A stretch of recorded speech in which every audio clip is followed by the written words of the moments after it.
George Galloway, and the mother of all talk shows. Welcome to the Open University of the Airwaves with George Galloway. As Bakhmut falls, a terrorist attack succeeds in St. Petersburg. Will the war in Ukraine now take a decisive and ever more bloody turn? And stormy weather for Donald Trump, proving its status as a banana republic. The United States is about to make their former president and perhaps future president do the perp walk in New York. I'm talking handcuffs, I'm talking fingerprinting, I'm talking abject humiliation. Will Stormy Daniels sink Donald Trump? Although, as someone pointed out, getting sunk costs extra. His hush money to a slattern, as my good friend Lionel has put it, sets up the mother of all kabuki theaters in the United States of America. And the laughable Democracy Forum the United States has set up in South Korea and Southern Africa actually grinds to a hilarious finish. It's all coming up here on the mother of all talk shows, the Open University of the Airwaves, the College of Knowledge. There are no tuition fees, and you are encouraged to speak back to the teacher. So fasten your seatbelts. As Betty Davis once said, it's going to be a bumpy night on the mother of all talk shows. Curious about our curriculum? Have something to say? Then call us now to join the debate on the mother of all talk shows. The only education you can get for free.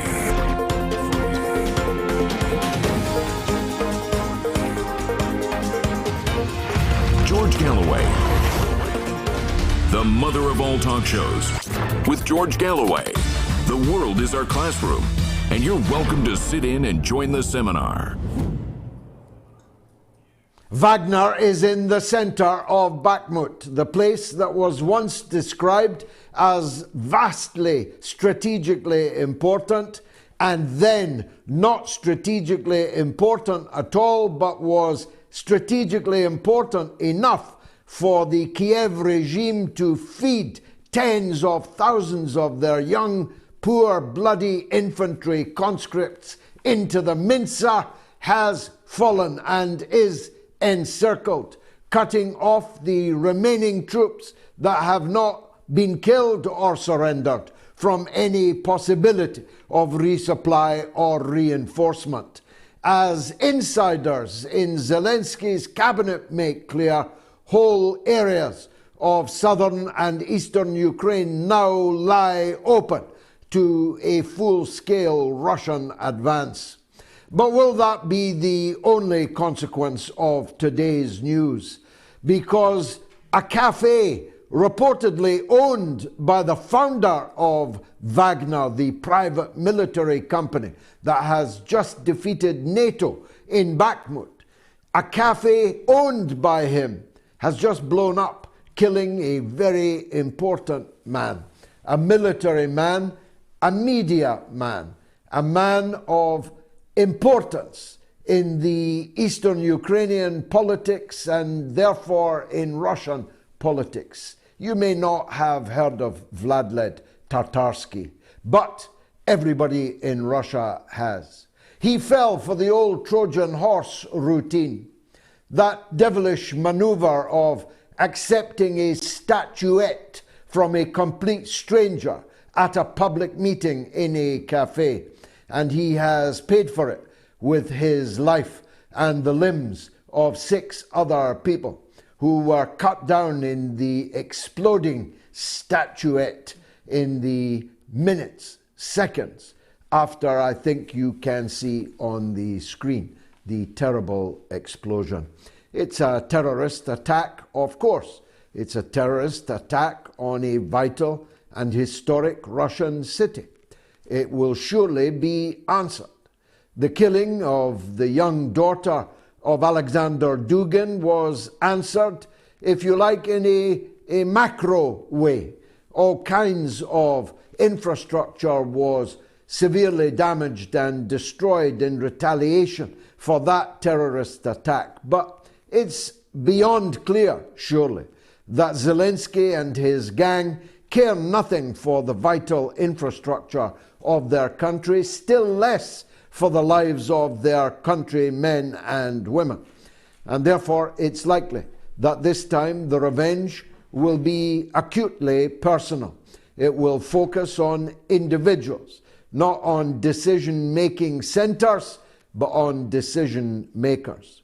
It's likely also to see a toughening of attitudes in Moscow, where a serious debate rages as to why Russia has not yet used the full power of its reportedly 800,000 soldiers now in the eastern part of Ukraine. When, people ask, are they going to take the gloves off? I speak as someone who has opposed this war from the day that it began, back in 2014. Anyone who was in any doubt that it began then should see the tweet I issued this week, or rather a retweet from the general election of 2015, in which I say, atop a picture of me arguing with someone in the streets of Bradford, debating the war in Ukraine, on the streets of Bradford today in 2015. Some things never change. I'm still debating it now with you in 2023, but I strongly doubt that I'll be debating it in 2024. I will be speaking for the last time in Glasgow in Scotland tomorrow night. People are gathering on Glasgow Green from 6 o'clock tomorrow evening in Glasgow. No to NATO, no to war are being forced to meet like recusants in the wilderness of Glasgow Green by the memorial statue because, of course, the Friends of NATO have successfully intimidated our original venue into cancelling our booking, the third time that this has happened. It will be my first speech in Scotland for many years, and as I say, it will be my last one.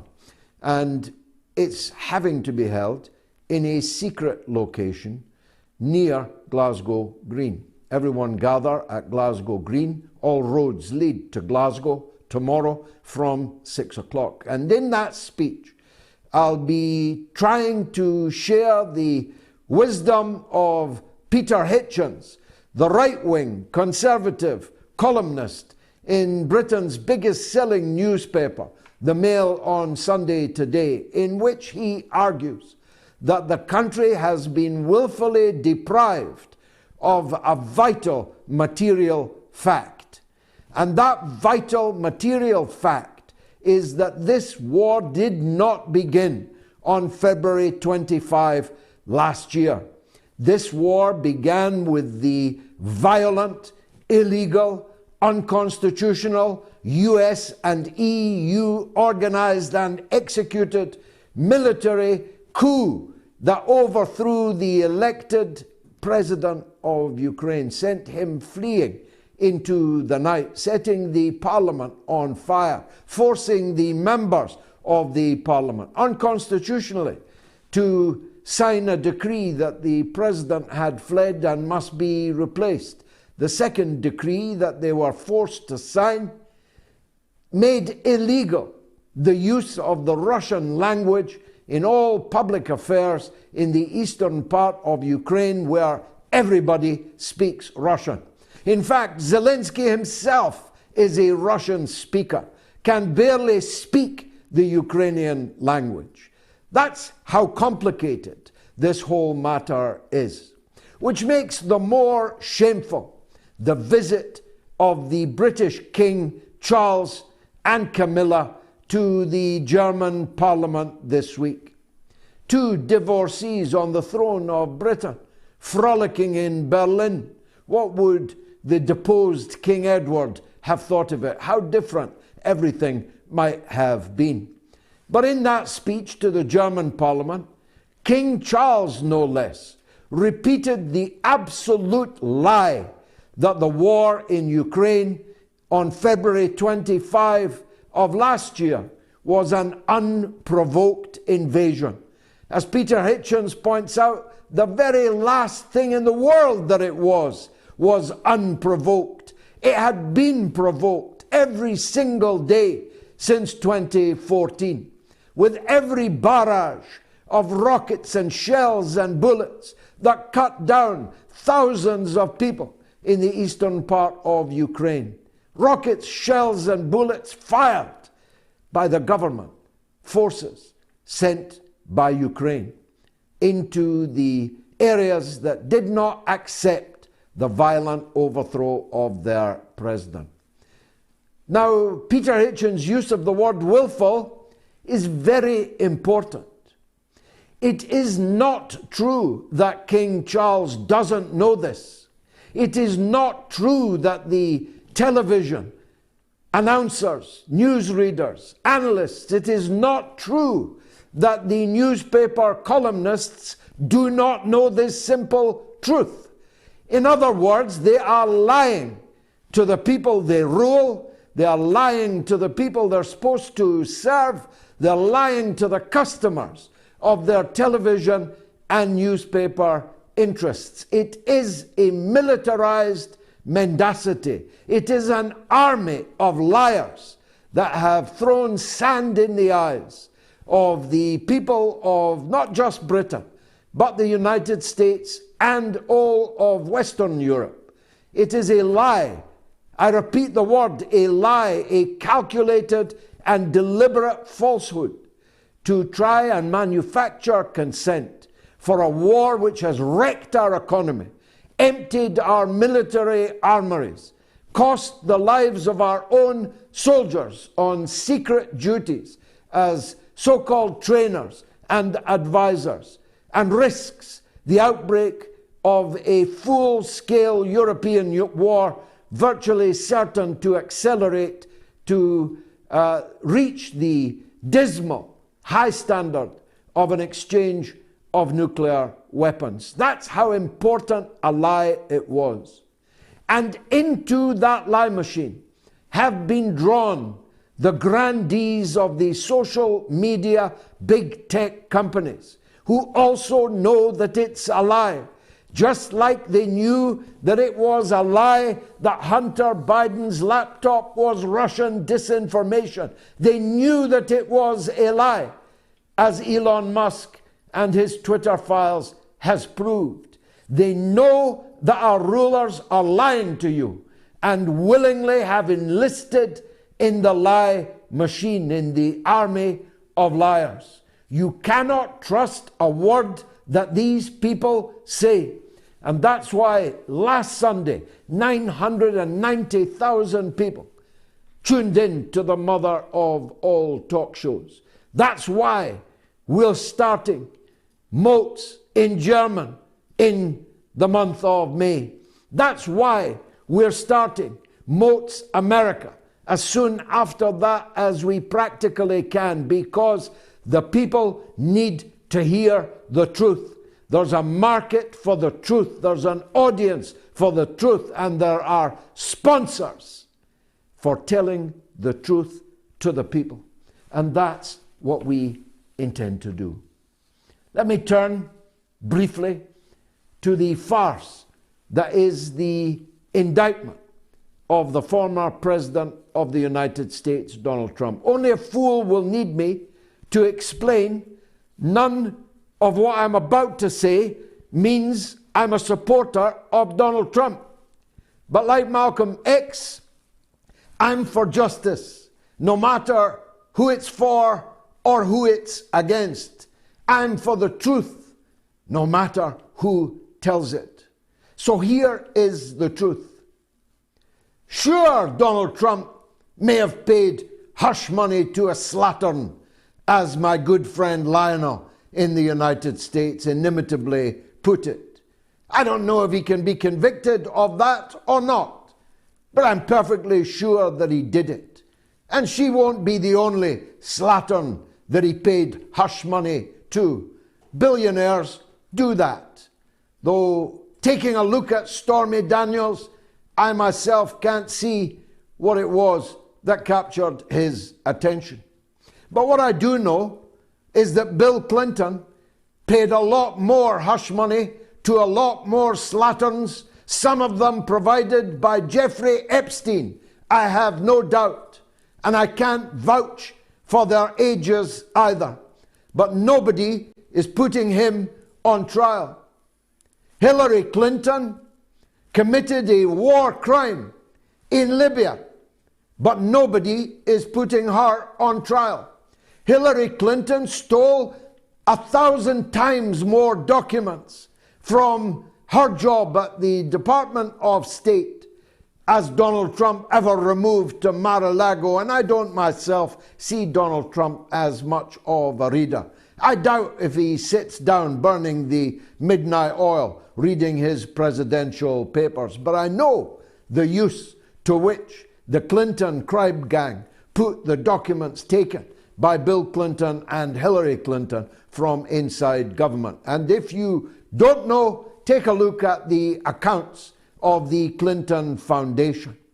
I know that George W. Bush killed 1 million people, and far from being put on trial for war crimes and crimes against humanity, he has evolved into a cuddly teddy bear, hugged most often by Democrats, by the Obamas, by the Clintons, and by the achingly liberal commentators on the American television networks. I know that every president of the United States has been a criminal of one sort or another.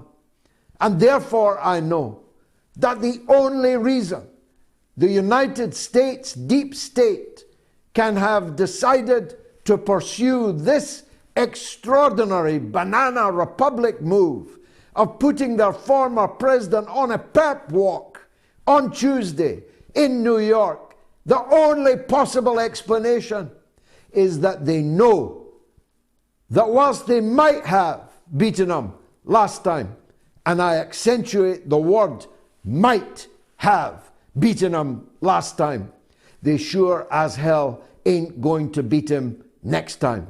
And in a state of panic, fear and alarm, they have decided to reduce their country still further to the status of the likes of Pakistan and other banana republics, where incoming governments arrest the outgoing government, where prime ministers arrest their predecessor, where presidents arrest the person who was in office before them. The United States provides abundant evidence of its new status in the eyes of the world.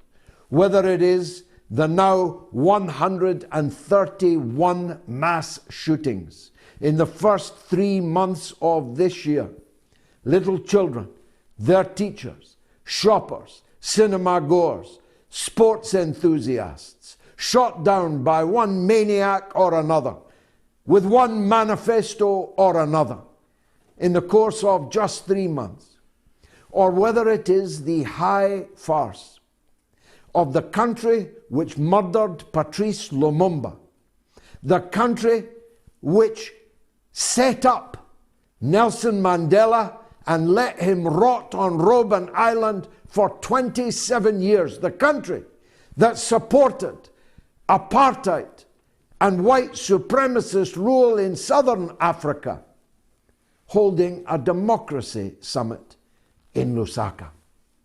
I know Lusaka well, though I have not been there for many years. I used to go there because that's the place where the headquarters of the African National Congress was. It's where Oliver Tambo, the man serving as leader of the ANC in the absence of Mandela in the apartheid dungeon. That's where he lived, that's where he served.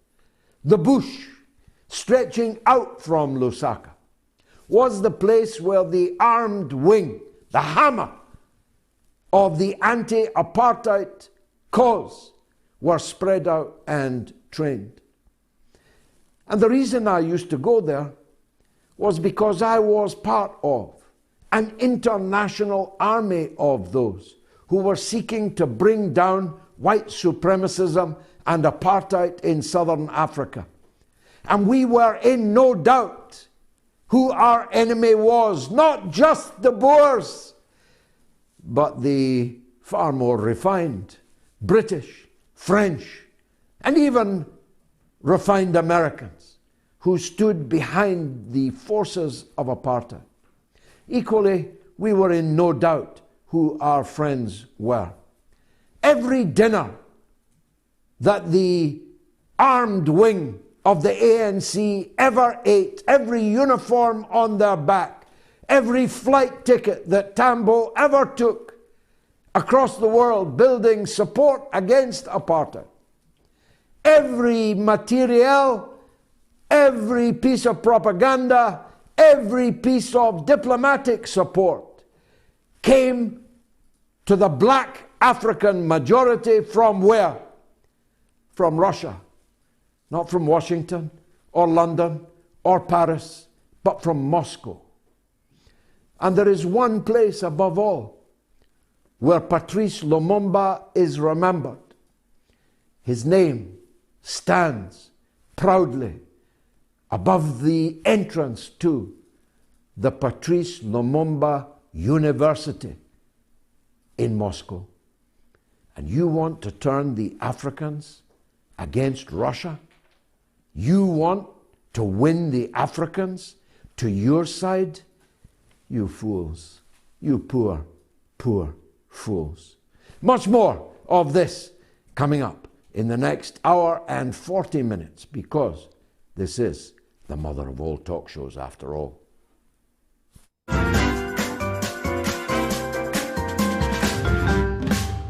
You know, and it's a very, thank you for, you know, I'm a big fan of your show, Gigi. Great debate, great. And I'm Scottish. I'm very passionate about what's happening there, you know.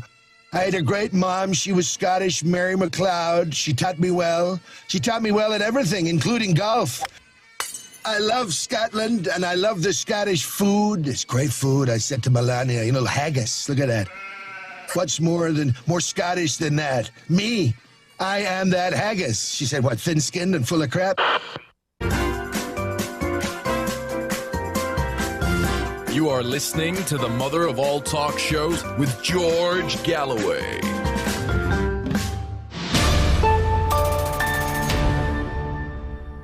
Here's the poll for this evening, on which 17,884 people have already voted, and the show has just begun. Will Stormy Daniels sink Donald Trump? A for yes, B for no. You can vote on my Twitter feed, on my YouTube channel, where some of you are watching now, on my Telegram channel, ditto, t.me/George Galloway, or on the YouTube community poll, where 14,000 people have already cast their votes. You can vote more or less up to the end of the show.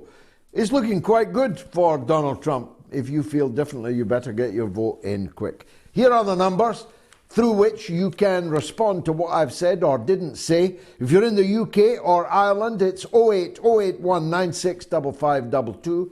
If you're in the US or Canada, it's +1 844 944 3344. These are free, toll-free, won't cost you a penny. But if you're in the rest of the world, it's 44203 966 2625. That's +44 203 966 2625. Our first guest this evening is one of my favourites. He's the Senior Research Fellow at the Global Policy Institute and author of Bombs for Peace, NATO's Humanitarian War on Yugoslavia. He is, of course, George Szamuely. George, welcome back to the show. I could think of no one better to talk to on these important turns in the war this weekend. Let me start with what may or may not turn out to be the portentous proximate cause of a change of tactics in Moscow, namely the assassination of a significant figure in a cafe, as I said, falling for the old Trojan horse technique of being handed a statuette with a bomb inside it.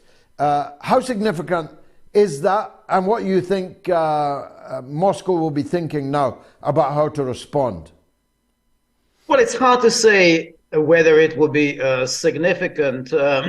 We've had, of course, terrorist incidents already in this war. I mean, we had the assassination of Daria Dugina a few months ago, and that didn't lead to any dramatic escalation. So it's hard to know whether this will cause any change in tactics on the part of Russia.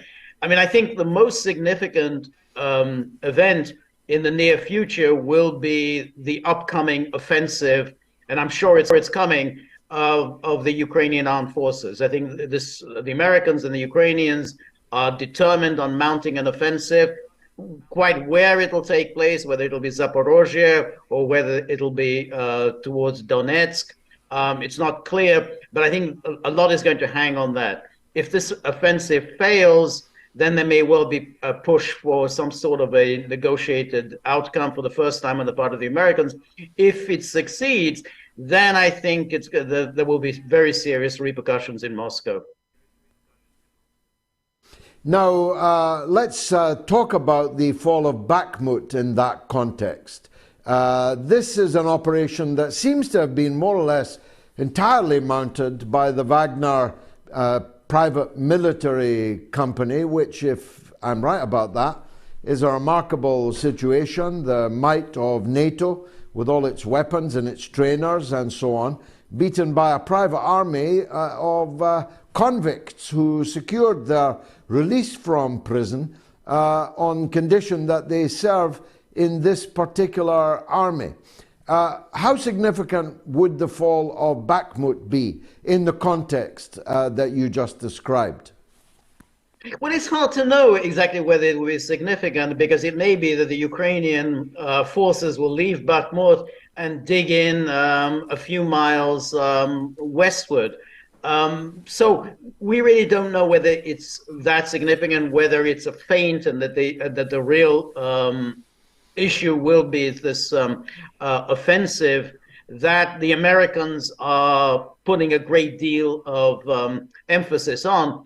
I think that why the Americans are setting such a high store on this upcoming offensive is that they want to show the Russians that they cannot win this war. If they can show that you cannot win this war, we're going to be here in perpetuity. We're going to just keep fighting and bleeding you and resisting you forever. That will force Russia to the negotiating table. I don't think that's going to work, but I think that's the American thinking. So I think that rather than Bakhmut, the ultimate fate of this war will be decided in this upcoming offensive. And when will it be upcoming? When do you expect it, George? What kind of forces do you expect the Ukrainians to be able to field? And where have they got them? Because they've been sustaining massive losses and dragooning young boys and old men on the streets. Where have they got these forces from, if they have them? Well, I think they've got obviously some forces because they, unlike Russia, have mounted a full mobilization. Russia has only partially mobilized. So the Ukrainians have full mobilization. They're mobilizing pretty much everyone from the age of 18 to 60. There are also, without question, mercenaries fighting alongside the Ukrainian forces. What I think they're going to try and do is this mountain offensive on Zaporozhye, and to cut the land bridge to Crimea. The land bridge to Crimea is pretty much Russia's one, outstanding achievement of this operation that they launched last February. So if they can cut that this is at least the American thinking, then they will have accomplish something, and then they will have put some sort of pressure on Russia, and then America can say, "Hey, we have won this war." If they fail and they expend a great deal of resources, then I think there may be some pressure on, and Zelensky has suggested this, that hey, we can't go on with this. We're just losing too many men. It's getting harder and harder to mobilize. There's more and more protests against this enforced conscription, and that they may not be able to continue. So I think, whichever way it goes, I think this is going to decide the fate of this war, this upcoming offensive. Now, you used a form of words earlier that intrigued me. If this offensive succeeds, it would have serious consequences in Moscow. What did you mean by that? Well, I think that there will then be pressure within the Russian leadership to go for full mobilization and to push for a war economy. In other words, I mean, they've already said, the Russian leaders have said, well, this is World War II. I mean, we're basically up against it. We've got the whole world, at least we've got the world, the industrial powerhouses of the world are united against us. They want to destroy us. They want to do to us what the Nazi war machine tried to do to us. So we have to respond in the way that the USSR responded in 1941, basically full mobilization and to go for a war economy. I think that will be the decision of the Russian leadership. Now, whether that will lead to the removal of Putin, or whether Putin himself will change policy, but they will realize that this way of fighting, this continuation of a special military operation, they still refer to it as a special military operation, isn't working because they're fighting the whole of NATO and NATO's assorted allies around the world. South Korea, Japan, Australia, everyone. You've got the whole lot is now mobilized against Russia. So to win this war, you can't go on with this limited military operation. You have to really mobilize, and a war economy. I think that if that's I think there'll be the conclusion of the Russian leaders if this offensive, if they succeed in cutting off the land bridge. What were the main reasons why Russia decided to fight this war with one hand behind its back? For example, when we launched our war against Iraq, we completely destroyed Baghdad. Within hours, actually. We had caused the death of 40 or 50,000 people in Baghdad. We set fire to the whole of the city. We knocked out every single power plant in Iraq. We did all that within hours of the invasion of Iraq. Why did Russia not do that in relation to Ukraine? It's very hard to know because we don't yet know what was the thinking within the Russian leadership when they launched this. It's quite possible that they were calculating that there will be coups in various Ukrainian cities, particularly Kiev, that will remove Zelensky and various city leaders in Kharkov, in Kherson, obviously in Kiev, and that they will be able to achieve their ends without any serious fighting. And I think that their move towards Kiev would suggest that they were expecting some kind of a coup within Kiev, the overthrow of the Zelensky regime. It didn't happen. I think when that didn't happen, Russia then moved to a different strategy, which was to focus on the Donbass. It was very, very odd. I mean, I've never heard of mounting a military operation without knocking out all of the military capabilities of the other side right away. Why not bomb the airfields, all the air defense systems, the power stations, the infrastructure? You destroy all of that, then you send in your infantry.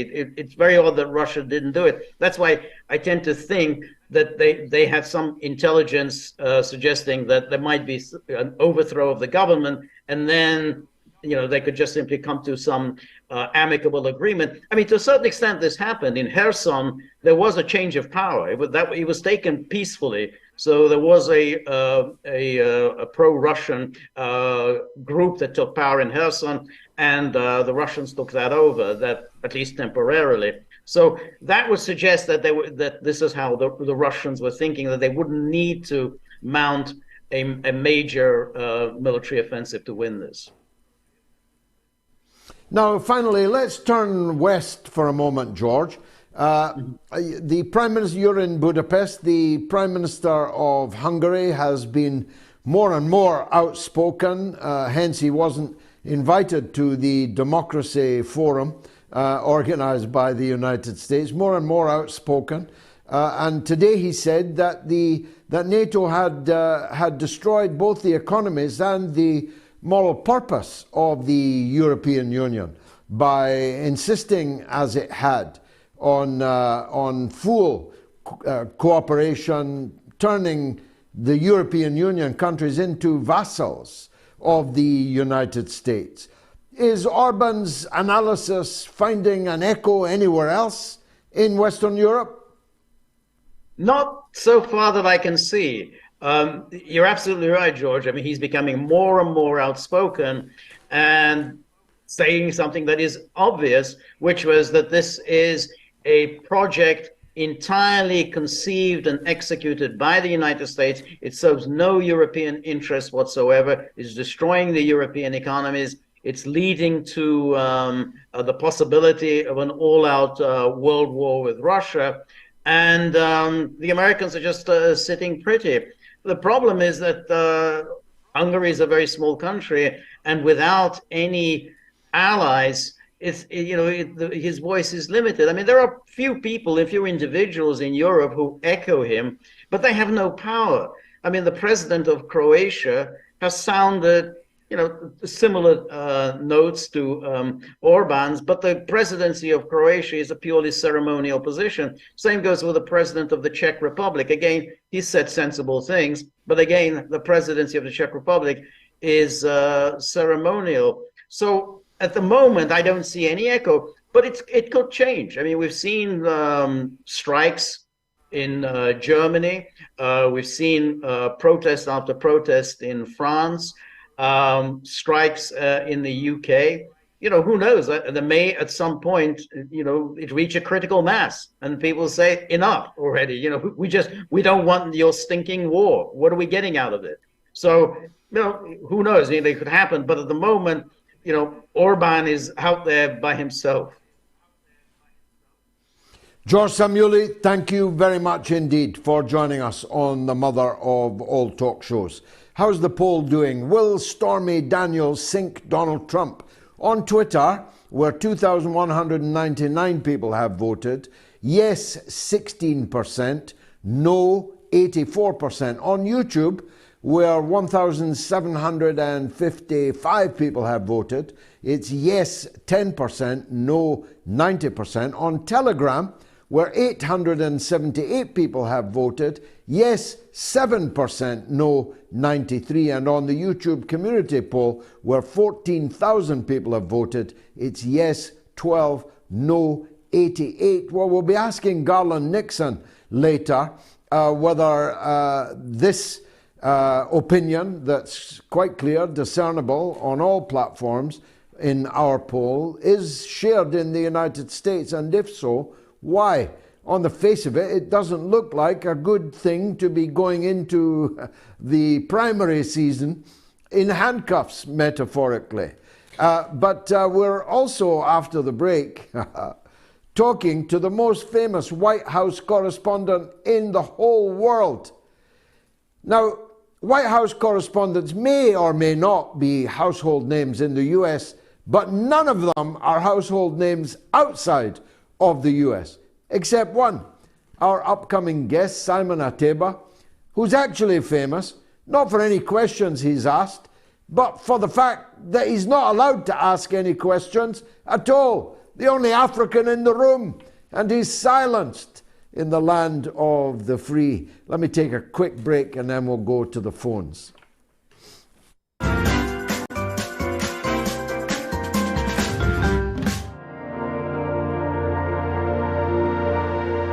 As the green smoke rose, their faces flashed out pallid green and faded again as it vanished. Then slowly the hissing passed into a humming, into a long, loud, droning noise. Suddenly, a humped shape rose out of the pit, and the ghost of a beam of light seemed to flicker out after it. Forthwith, flashes of actual flame, a bright glare leaping from one to another, sprang from the scattered group of men. It was as if some invisible jet impinged upon them and flashed into white flame. It was as if each man were suddenly and momentarily turned to fire.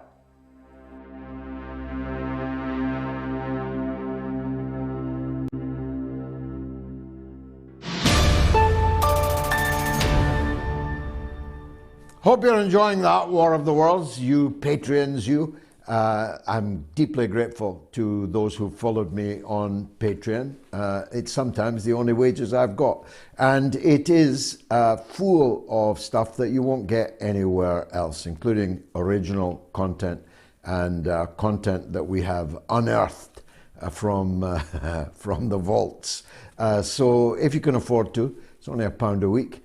Follow me on Patreon. Why don't you? Patreon.com/George Galloway. Let's go to, let me give you the phone numbers. If you're in the UK or Ireland, it's 08081 965522. That's 08081 965522. If you're in the US or Canada, it's +1 844 944 3344. That's +1 844 944 3344.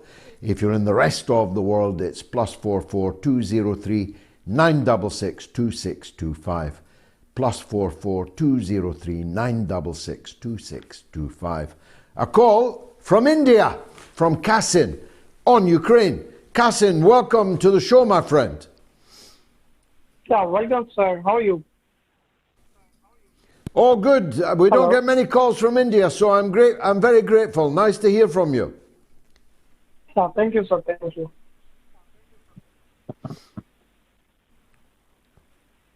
Go ahead.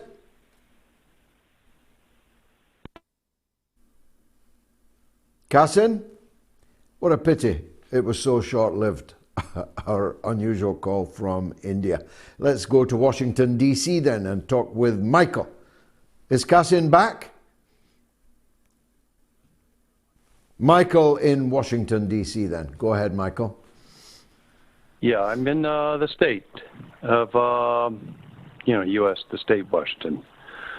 They're fighting awfully hard for... so sorry. No problem. And God bless us, George, for having you on this planet with your voice and courage at this time, I'm telling you. No. Thank you, Michael. They're fighting really hard for this bakhmut. They said, oh, it's nothing. But I find out there's a tunnel that goes from underneath Bakhmut to a city or a town west of there.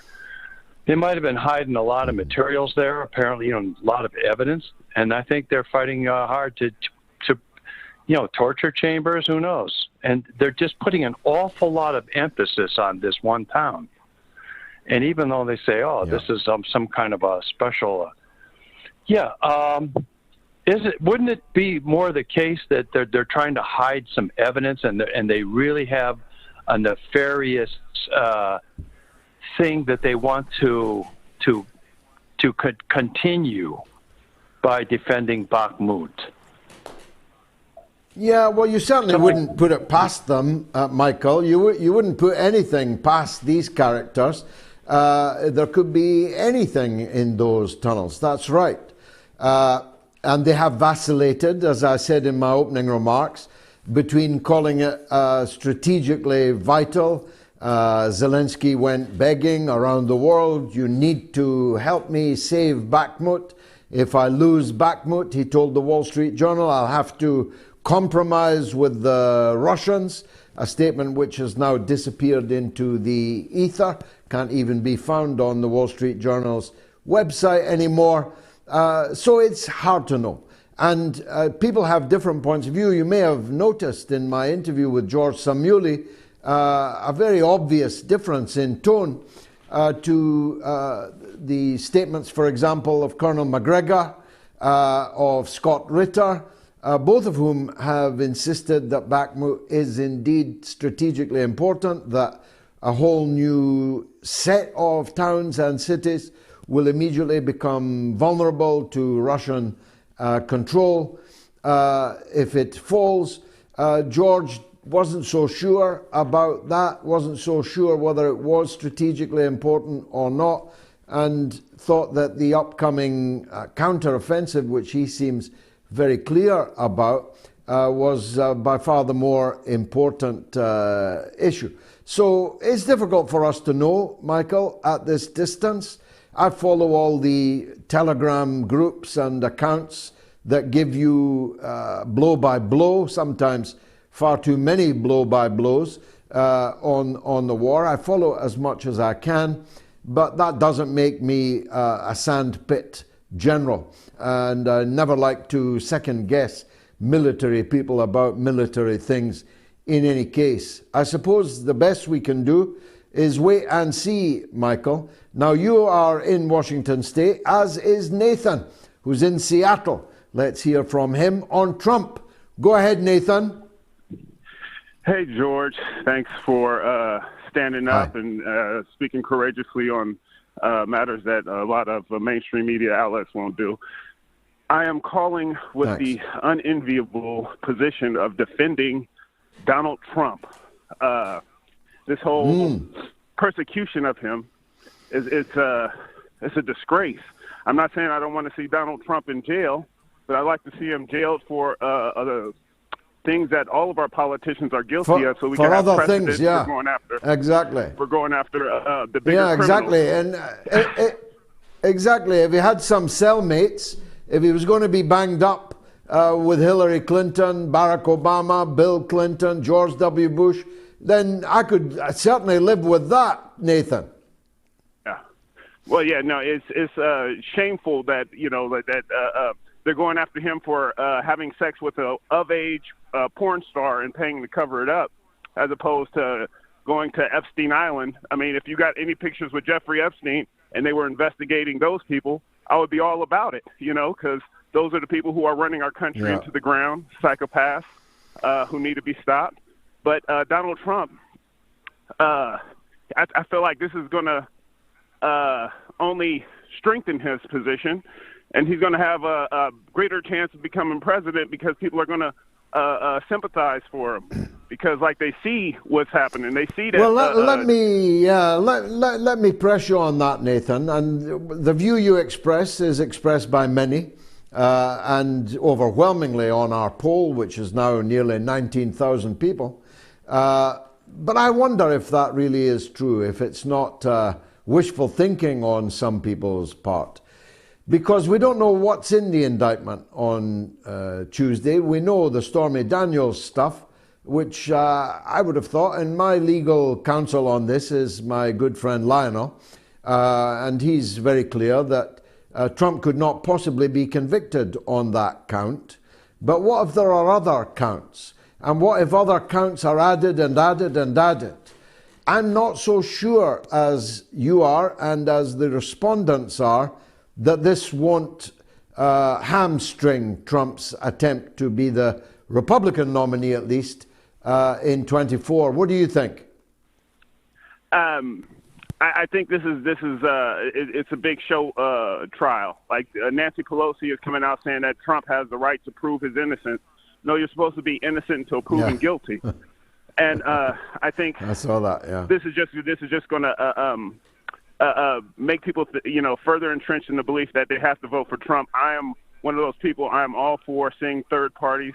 I was trying to get people like I was on here trying to get someone like Richard Wolff, RFK, to run for president, so we could have someone who has a track record of going after corporations. But I think this is just like Trump. He has a smaller group of followers, but I think this is going to help him grow because they just see like this farce. Yeah, being displayed in front of them. it's pretty farcical, yeah. Yeah, It's so pretty I brazen, pretty transparent. We'll see what the outcome is. Let's talk about it on Wednesday, Nathan, once we've seen the colour of the DA's money in the indictment on Tuesday. Super chats are flooding in. Thank you very much indeed. You've been very generous, particularly the first two, which are astonishing.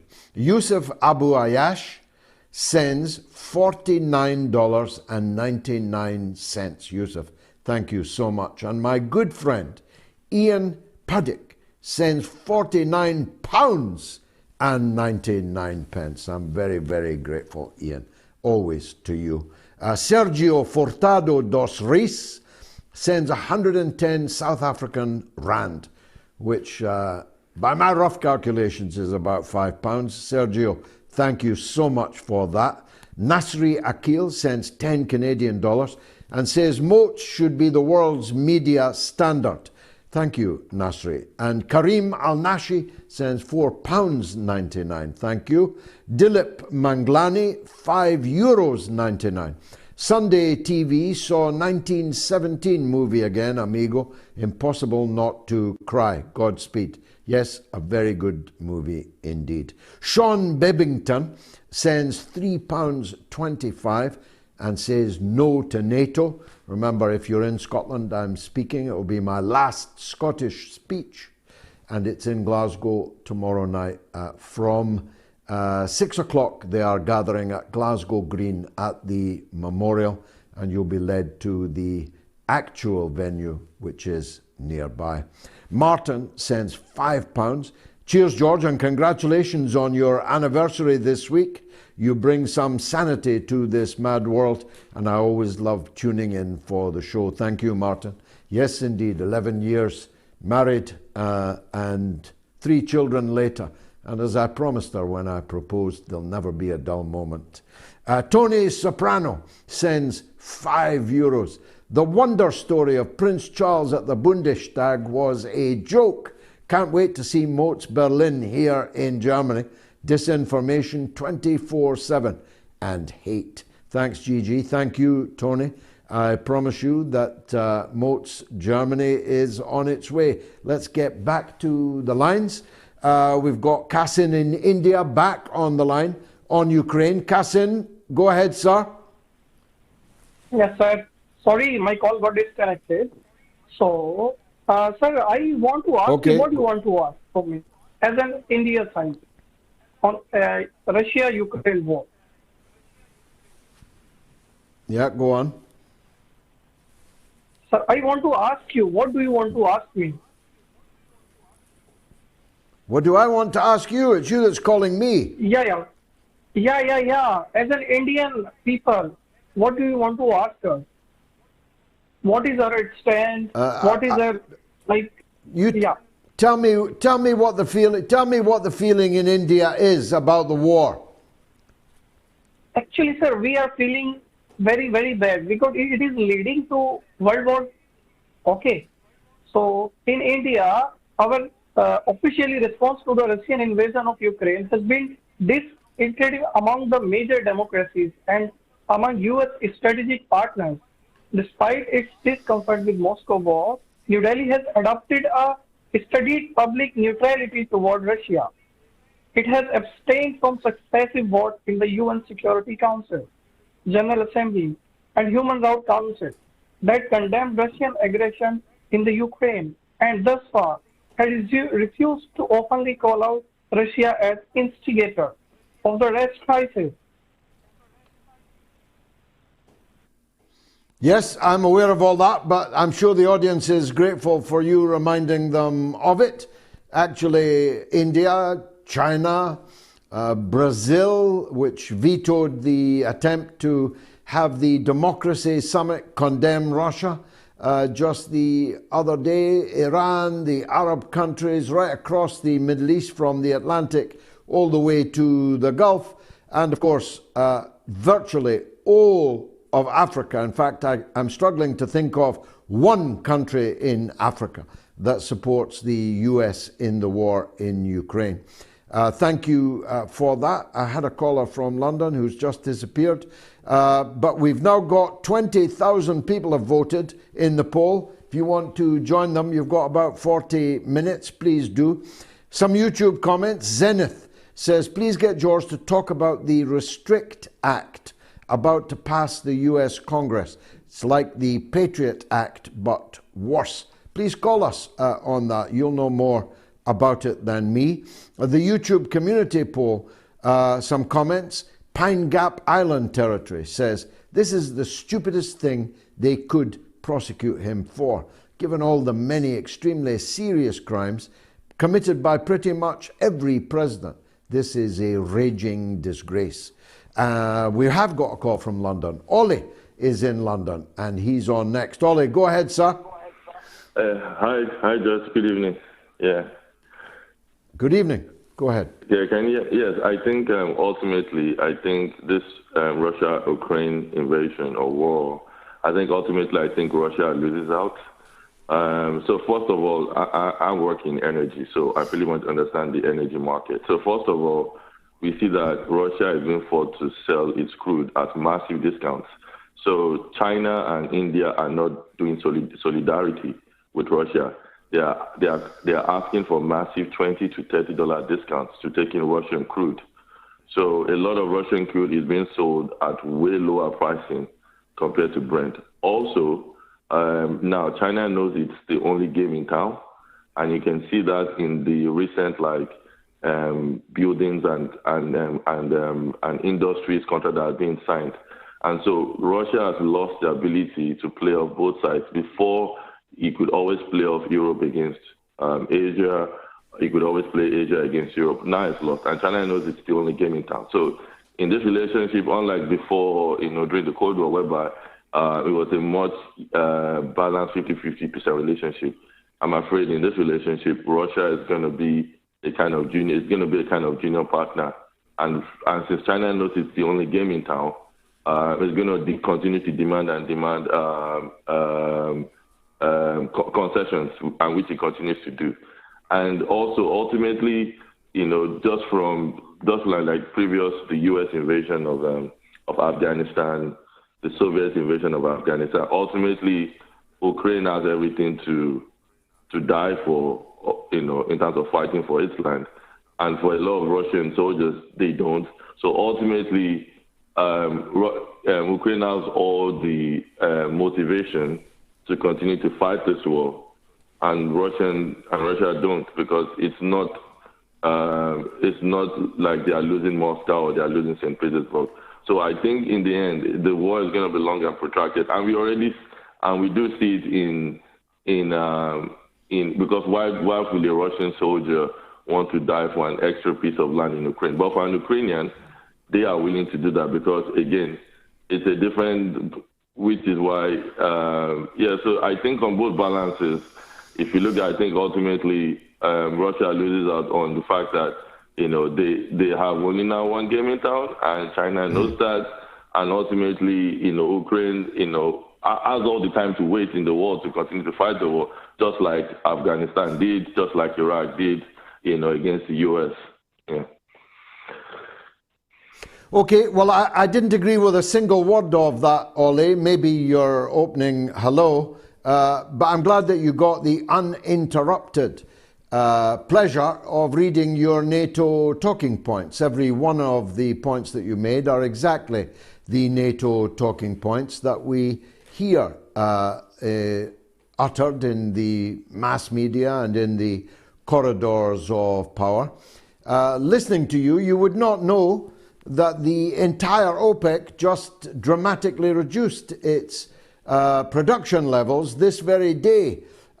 In the case of Russia and Saudi Arabia, 500,000 barrels of oil a day less will be produced. I'm surprised that you, a man in the energy markets, didn't mention that. That will, of course, put the price of oil substantially up, and all of the main producers will concur on that OPEC decision.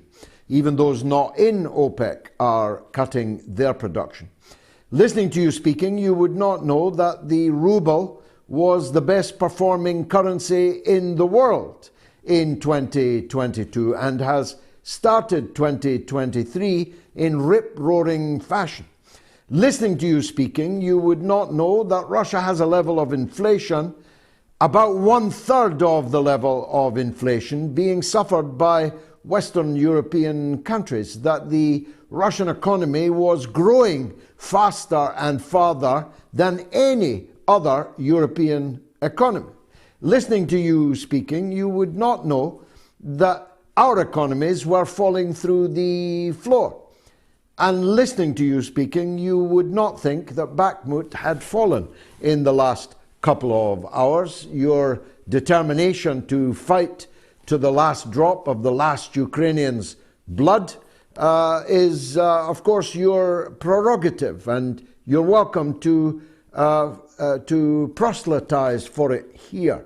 And we'll see, of course, in the course of time, whether your prediction that Ukraine has all the time in the world and that Russians have no intention of fighting seriously for Ukraine and that Ukrainians are not going to revolt about being sent into the mincer by the little President Zelensky. We'll see in time whether all these things are true or not. But we encourage pluralism on this show.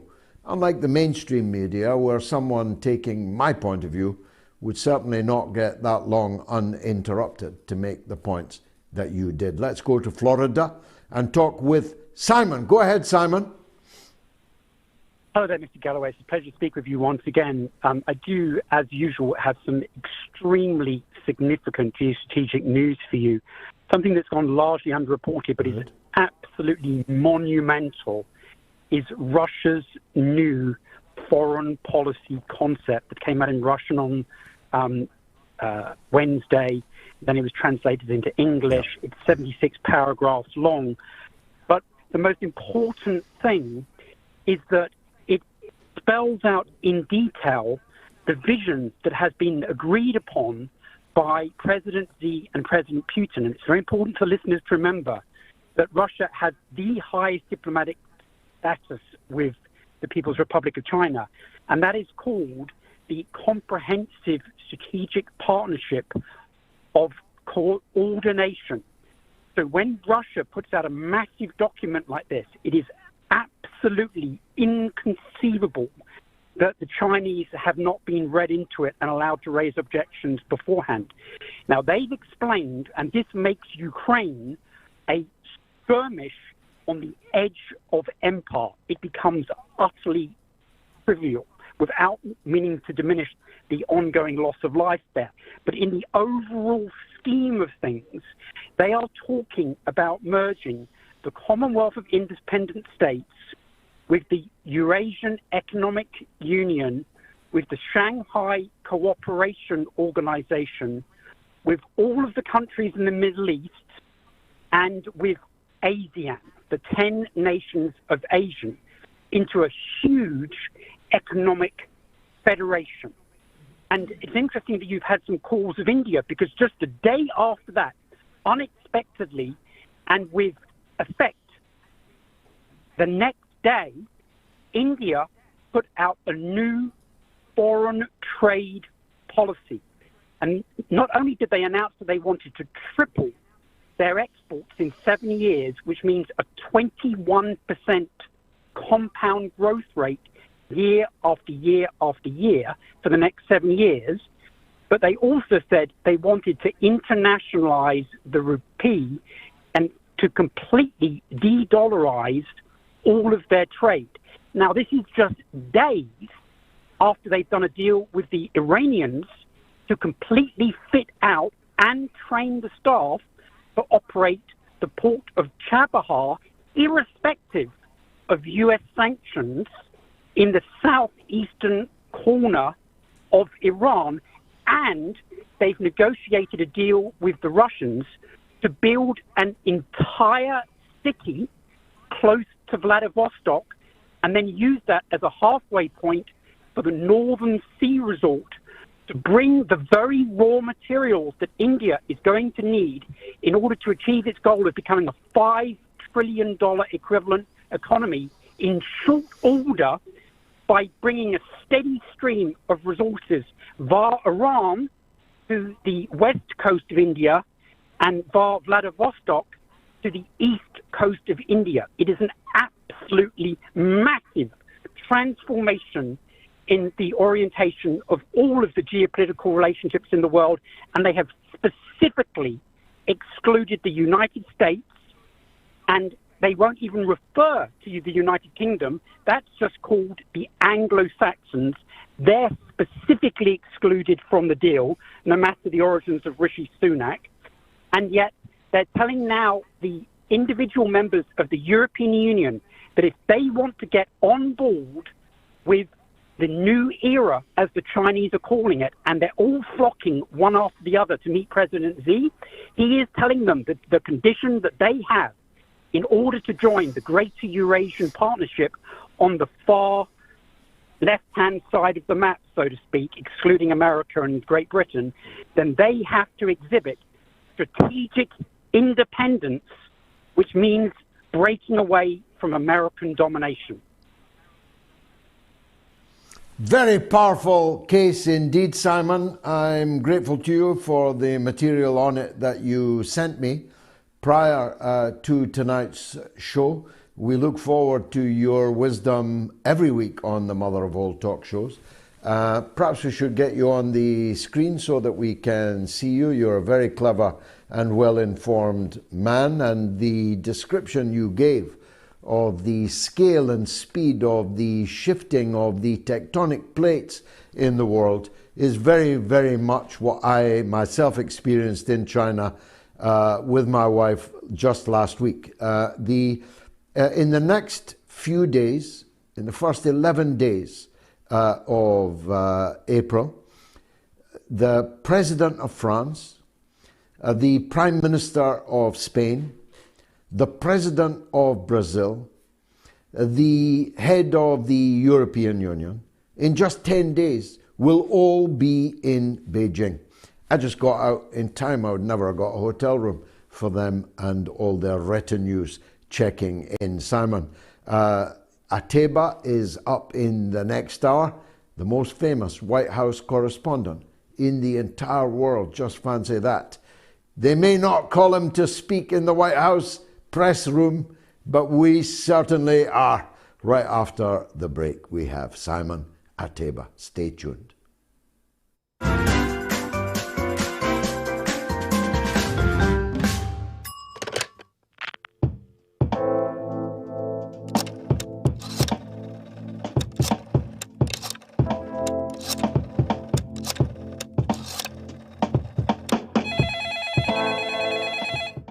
Donald is in Inverness on Assange. Go ahead, Donald. Hi, George. Good to hear from you again. I'm phoning about Assange, but really your audience is highly privileged to benefit from your international research. I mean, I've learned, tonight you told us about the misfired missile and the helicopter crash. We'll never hear that on mainstream news. Last time, Gonzalo Lira told us about Poland doubling its armed forces. These are very important pieces of information. Now, information is one thing, but what I want to do, George, is I want to raise the topic of conscience. But I want to illustrate it with an incident that I saw in a documentary in World War II. A U.S. soldier called Glenn Fraser had a Japanese officer's sword at his head, ready to chop it off to make him an example to others. And he was told that he would die for having his hands in his pockets in the cold weather. And did he have any last words to say? So this Fraser looked the fellow, this is the Japanese officer, looked him in the eye. And he told the Japanese officer that he could kill him. But he says, you cannot kill my spirit. He says, and my spirit will lodge in your body and haunt you until the day you die. Very powerful, Donald. I too, like you, believe in the Judgment Day. I believe in the afterlife. I believe that we will reap what we sow. And I agree entirely with the point you make about conscience. I put it this way, that My conscience is my daily communion with God. And if I follow my conscience, I won't do wrong. And if we all reawaken our conscience, as you beautifully put it, then we will have no need for policing. We'll certainly have less need for policing. And heaven knows we could do with that. You know that they speak the best English in the world in Inverness, and Donald is a good example of it.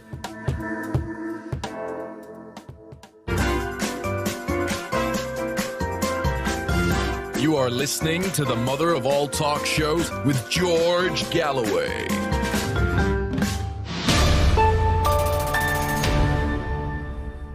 Simon Ateba is the chief White House correspondent in Washington, D.C. for Today News Africa. He hit the headlines and has remained in them and has attracted hundreds of thousands of followers on social media because, well, frankly, they won't give him a look in, certainly a word in edgeways, in the White House press room. Perhaps because of the perspicacity of his forensic journalism, which we're forced to read mainly on social media, and a very good read it is too. So at the end of this interview, I fully expect each and every viewer of the mother of all talk shows to follow Simon Ateba on social media. He's also got a Substack, which is more and more heavily subscribed. People are flocking to Simon Ateba, which proves the old adage that the book they tried to ban always goes to the top of the bestseller list. He joins us now. Simon, a great pleasure to have you on the mother of all talk shows. Perhaps you could tell those viewers not yet familiar with you, what happened? Why did they decide to shut you up, and how? Thank you, George, for having me on your show. I understand that I like the name, the mother of all talk shows, which is really great. I'm glad to be here. So I spent time covering the White House. As you know, you and I are almost on two different sides. Our newspaper, Today News Africa, focuses on U.S.-Africa relations. We try to promote ties between Africa and the U.S., with relevant and accurate information. And so we expect to get questions, especially when President Biden is receiving 50 African leaders in Washington, D.C., as he did last December. And sometimes it's hard to get those questions. And, and we keep pushing, including as a vice president, is just completing a trip to Africa. She went to 3 African nations, and the First Lady, Jill Biden, just returned from Africa a few weeks ago. And so their job is just to keep pushing and keep trying to see how we can strengthen those relations. And, it's not been perfect. It also means that even in the US and even at the White House, things are not always perfect. They keep improving every day. And people like me keep making sure that we keep moving in the right direction. Well, I haven't myself seen the improvement every day, but I'll take your word for that, or at least allow you to say that without responding with a raspberry. But to what do you attribute this cold shoulder? It's not race, because the woman who's refusing to call you to ask your questions is herself, I think, Haitian. She's certainly a black American woman. So they're not boycotting you because of your skin color. It must be because of your politics, surely. Yeah, I think the truth is hard, right? If you ask the tough questions to any press secretary who is there to protect the president. Truth is hard, truth is tough. And so even at the White House, if you ask the right questions, if you ask the tough questions, you are likely to to also be sidelined and to also be silenced, the way the press secretary has tried to sideline me.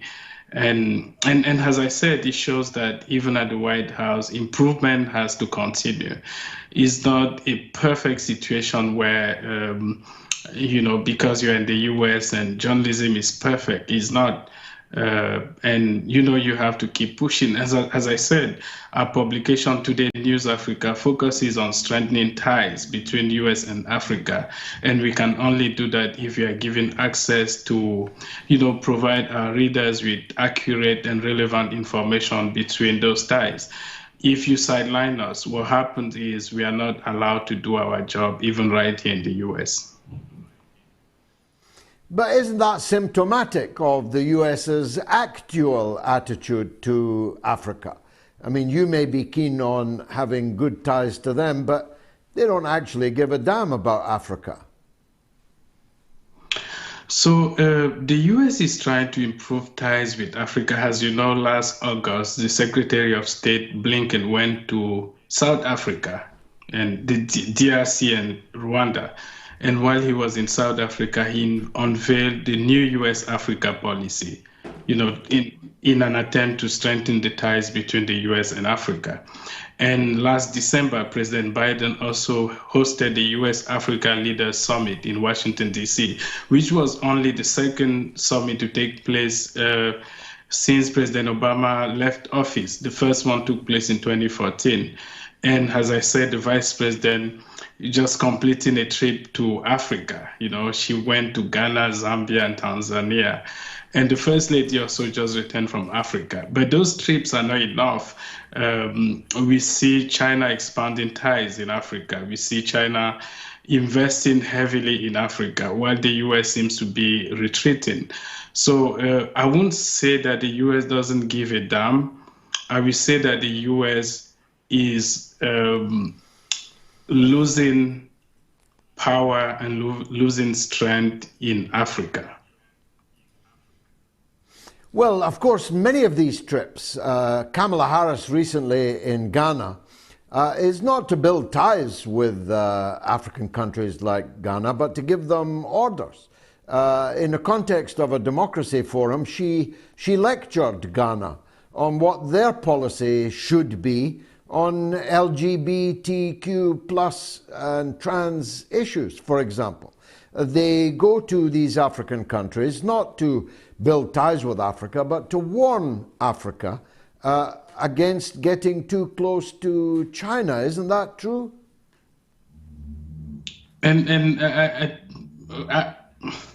I wouldn't call it exactly like lecture, right? The US officially has some positions on human rights.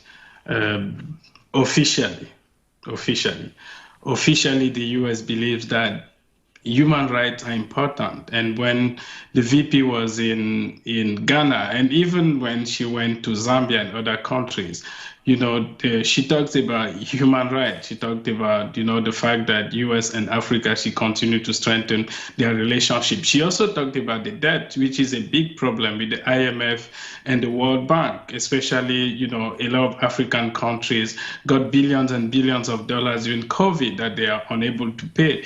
And so I know there's a tendency to lecture some African nations and tell them what is good for them, but we can see that African nations, they are able to think for themselves.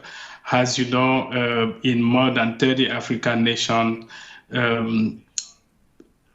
same-sex relationships are still, against the law, because Africans believe that they will be able to come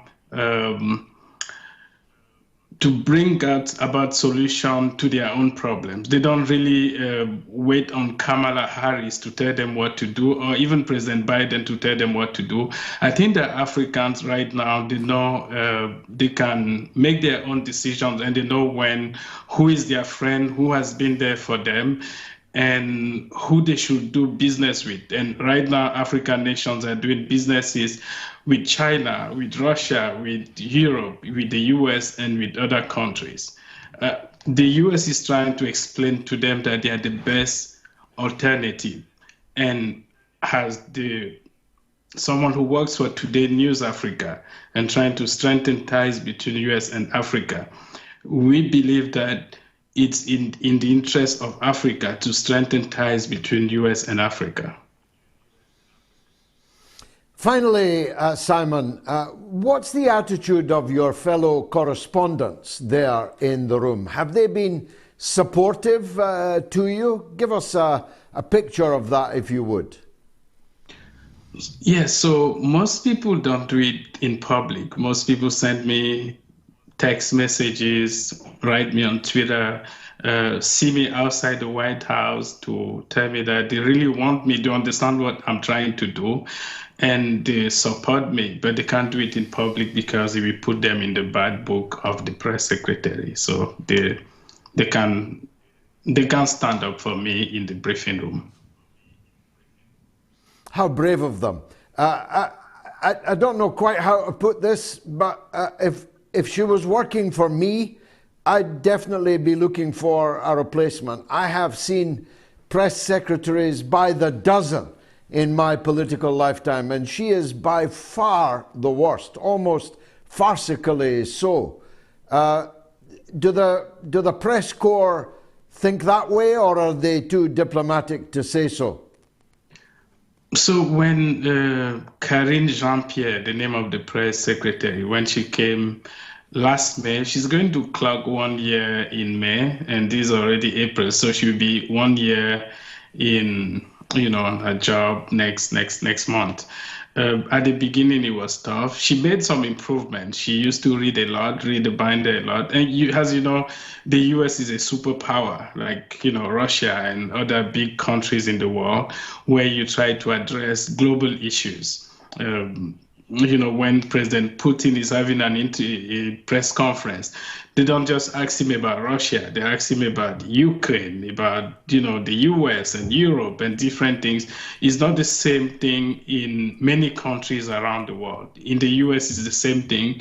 And so if you are the press secretary, you are asked about everything under the sun, including what happens in space. And so it's good that she does her homework, and I think she's made some improvement, but she's not made a lot of improvement when it comes to being fair to people like me in the briefing room who have questions to ask and who are trying to do their job and strengthen ties between US and Africa. Well, I'm sure she'll watch this interview, Simon, with interest, so thank you very much for giving us it, and all the best to you. The next guest is Garland Nixon. I promise you, you don't want to miss that. I'll be right back.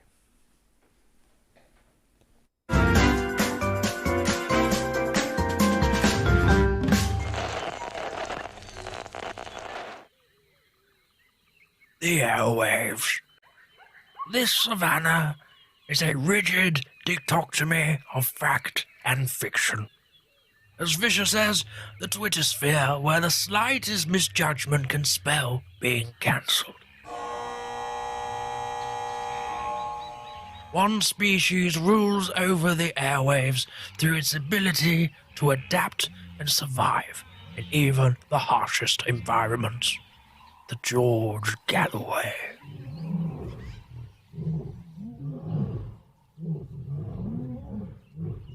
The top cat in these parts, it is mostly active on Sunday evenings in Britain and mid-afternoon in the United States.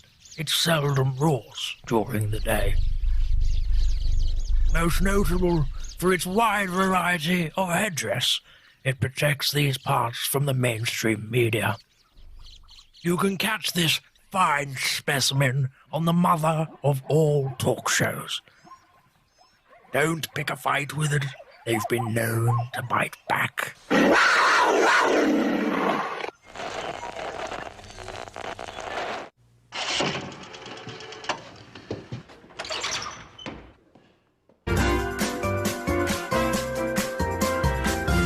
You are listening to the mother of all talk shows with George Galloway.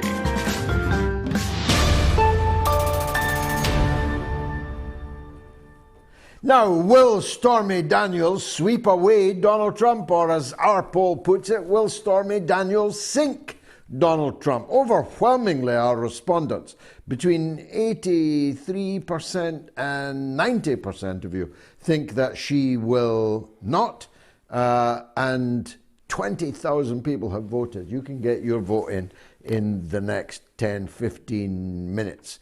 The one and only Garland Nixon is a powerful antidote to our last guest. Here he comes. Garland, very, very, very glad to see you. Even more than usual, I'm glad to see you. Thanks for joining us. Let's talk about Stormy Daniels. It's not a weather warning. She's a real person, albeit not every part of her is real. But will she sink Donald Trump? I suspect not. In reality, when you look at the current what is expected to be charges against Donald Trump, we're looking at something that if they were valid, which I'm not so sure that they are, they wouldn't be anything that I would think would cause someone to go to jail, maybe finable at the most, in reality. But this is just part of a larger set of actions against Donald Trump. There are investigations into him for January 6th. There are investigations into Donald Trump for Georgia, something going to do with Georgia in the election. A lot of the investigations, we're not even sure what they were. And keeping in mind that this has been the state of affairs since before Donald Trump got elected, a constant array of investigations and allegations thrown against Donald Trump. I'm a lefty, as you know, like you, and certainly not a Donald Trump supporter. But to live in a country where the leading candidate in the opposition party is being arrested and investigated for multiple alleged infractions certainly gives me the feeling that my country has slipped far away from what we would consider a republic or a democracy. Yes, I mean, one can have fun all night with it about the presidents and high officials, panjandrums in the State Department and so on, who have done far, far worse than pay hush money to a slattern, as Lionel put it, and have never been investigated or prosecuted. But we are where we are. On Tuesday, it would appear the last president of the United States is going to do a perp walk. He's going to be photographed in a mugshot, like, natural born killers. He's going to be fingerprinted. He might even be handcuffed. Can it seriously be held, as so many of our voters on the poll seem to think, that will boost his potential to win in 2024? I find that hard to believe. I tend to think that it will, because so many people are unhappy with the system, and I foresee over the course of time the Ukraine conflict becoming less and less popular. If you look at all of these illegitimate wars and invasions that the U.S. has done, particularly over the last 20 years, it's easy to predict that over the first 2, 3, 4 years, they get continuously less popular. So Donald Trump has taken a position against the against the U.S.'s participation in the Ukraine conflict, and he wants it over. And I suspect that as the sentiment grows amongst the American populace, which it is currently growing, turning a corner, as the arguments arise over more money going to the Ukraine conflict, that the support for Donald Trump will increase, and that people will connect the multiple investigations against Donald Trump and the charges against Donald Trump, and the more charges that will likely be rising, that they will connect these things to his opposition to some of the foreign policy actions taken by the neocons who are currently in power. So I'm suspecting that when it comes down to it, in the same way that prior to 2016, I was one of the people that thought Trump would win. And I thought the people, when they hear the CNN and the MSNBC people and the Washington Post people attacking Donald Trump day in and day out, they think, well, we really hate you a lot worse than we hate him. And I think that, yes, I think that his popularity will rise. They will effectively, politically martyr him. And if the system goes after you like this and people get more unpopular with the system, heaven knows if there's some kind of a bank crash, which seems on the horizon, that Donald Trump will look like a person who, the system is trying to hang him out to dry because he's telling the truth. I'm not saying that is, in fact, a reality, but I'm saying I think that sentiment will increase. It's bizarre that he has been indicted before Hunter Biden. Well, when you look at this, one of the things that we started to hear at the beginning was no one is above the law. But that quieted down quickly because right now the Biden administration is pushing, they're fighting for all they're worth to prevent an investigation into the Nord Stream bombing. Everyone knows that Joe Biden is the Nord Stream bomber, as it were, and they're fighting to stop that, which is a violation of international law and, of course, a violation of federal law and constitutional law here in the United States. We look at Hunter Biden.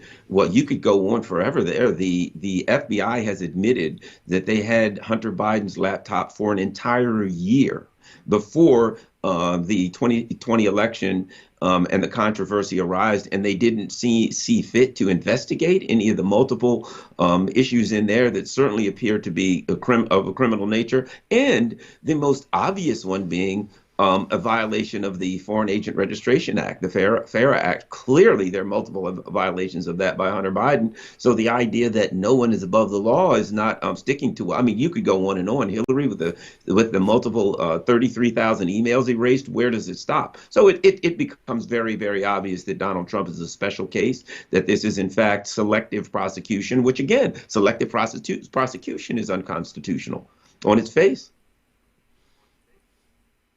What about his Republican rivals? DeSantis faced a tricky situation because, of course, Donald Trump is his constituent. He's the governor of Florida. Trump lives in Florida.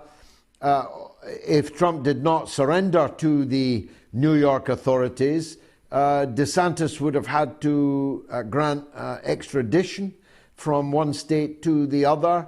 Said that he wouldn't, but only once he knew that he wouldn't have to because Trump was going to go anyway. It's tricky for his Republican rivals how to handle this, isn't it?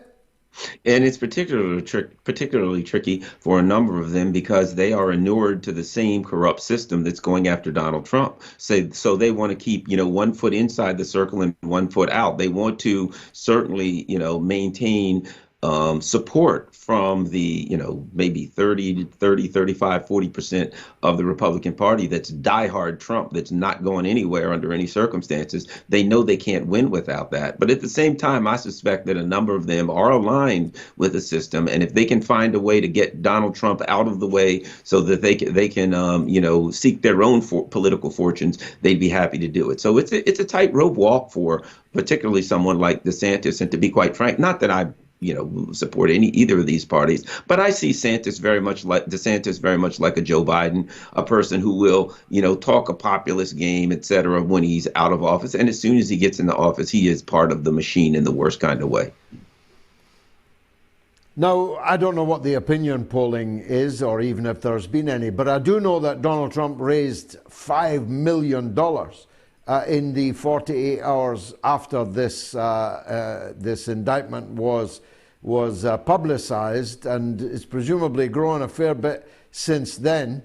As you say, 40% of Republican voters are not just going to vote for Donald Trump, but they're going to fund him so he can afford the best of lawyers, although I'm not sure he's currently hired the best of lawyers. You're a man that knows about courtrooms. You are a former law enforcement official, a former executive member of the American Civil Liberties Union. Talk us through what would happen, what happens on Tuesday, and what happens when charges are laid and a trial begins. Well, what I expect to happen, of course, there will be the administrative procedures on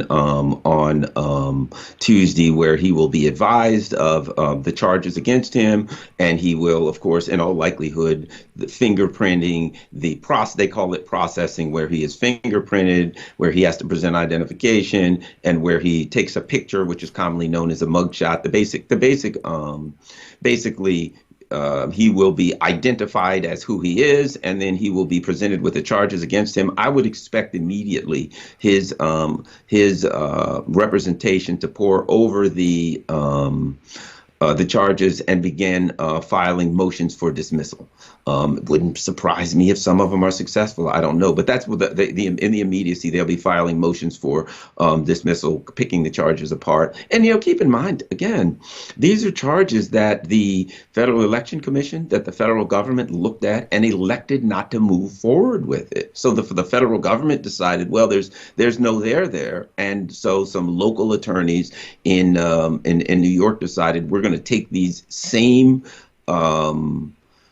charges, these same allegations, and turn them into charges. I mean, and if we're honest about it, I mean, even the business about if he had an affair with Stormy Daniels and paid her off in Washington, D.C., in New York City, this is not the most rare instance that would ever occur. But the idea that at that point, I think one of the issues is, I believe, if I'm not mistaken, they're going to have to prove that he did that for purely political purposes. Now, if you look at this, he's a married man. It is a valid argument for him to say, I did it because I didn't want to get in trouble with my wife. I mean, that makes perfect sense. So to prove that he did it solely to affect the outcome of the elections, I think is impossible. But I think the idea is there are more charges coming from various. They're going to they call it shotgunning, throw all the charges they can up against the wall against Donald Trump.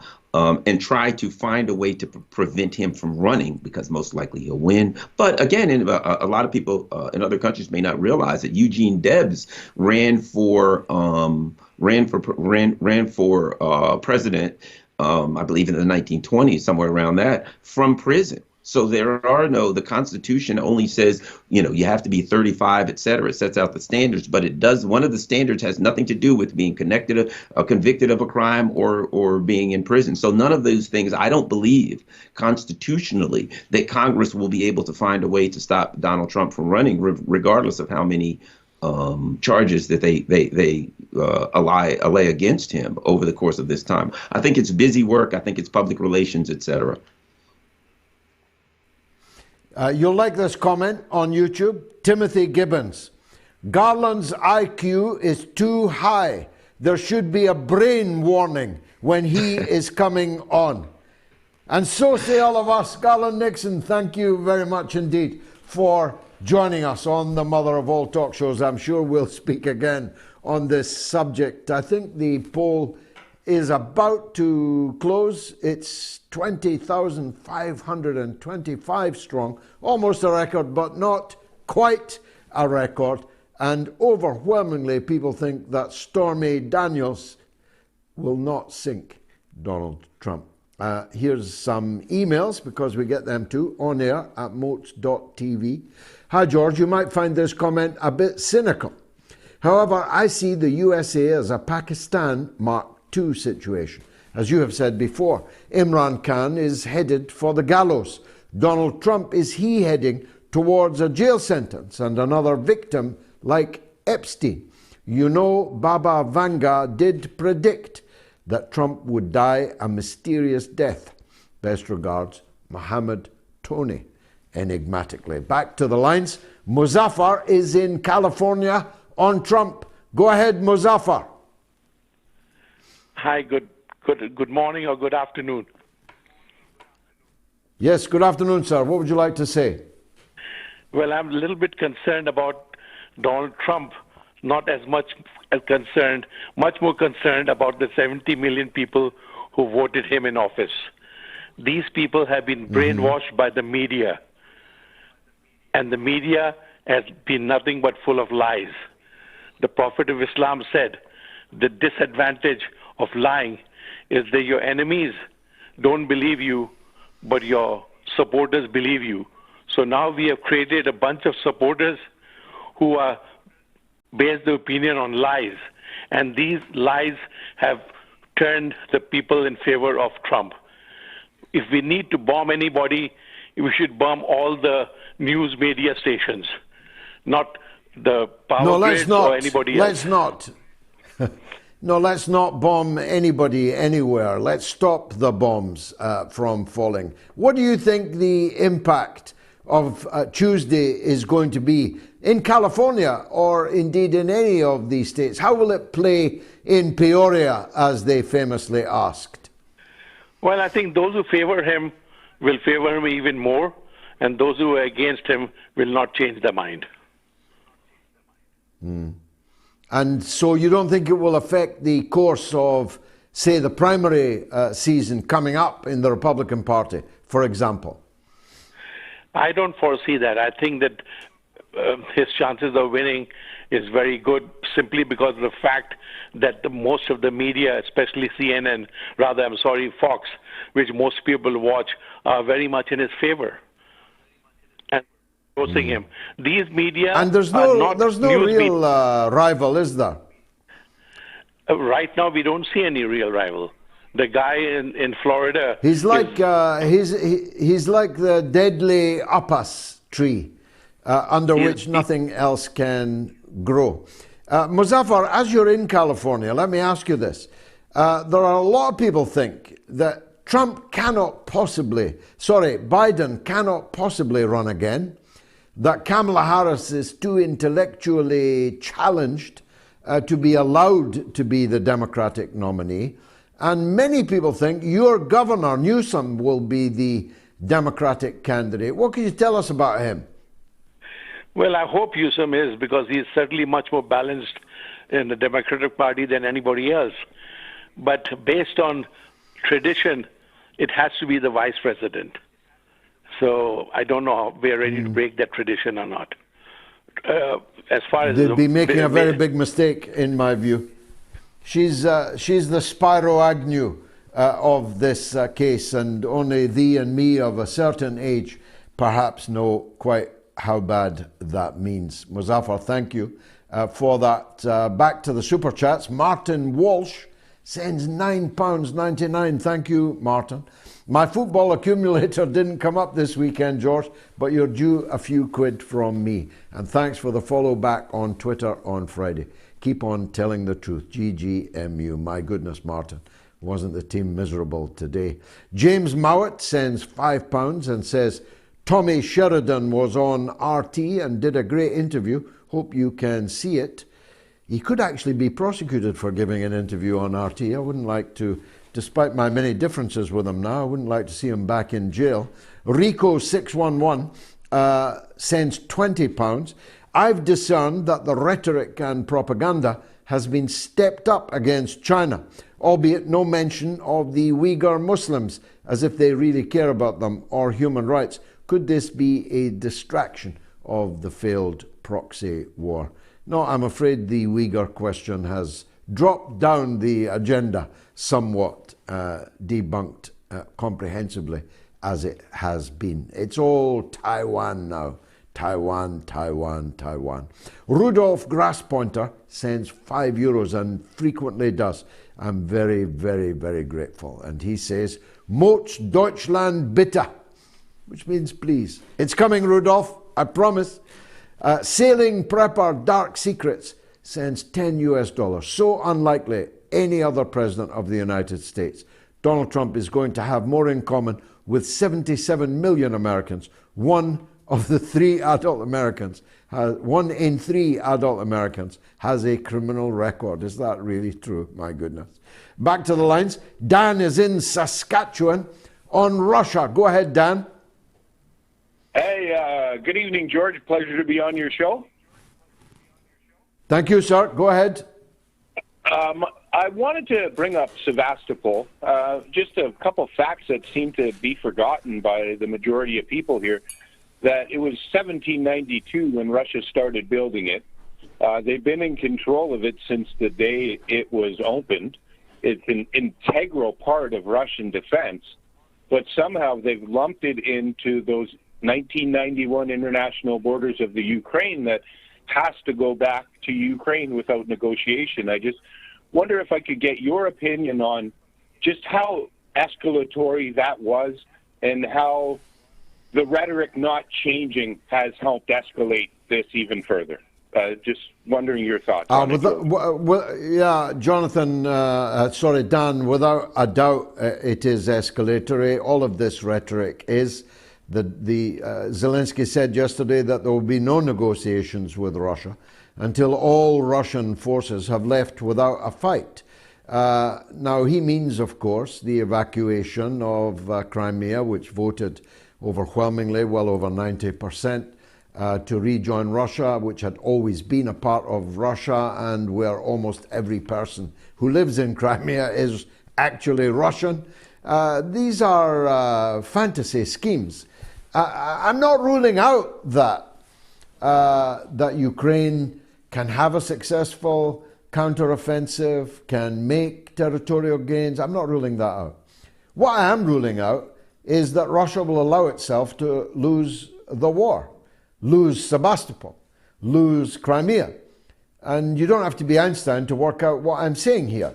That if the conventional war, I don't believe it will, but if it were to turn against them and in favor of NATO, then nuclear weapons will be deployed on the battlefield. There cannot be the slightest doubt about that. No nuclear superpower will allow itself to be defeated on territory it considers to be its own in a conventional war. I mean, that's simply inconceivable. Even if Putin didn't want to escalate it, he would be overthrown and replaced by someone who certainly would.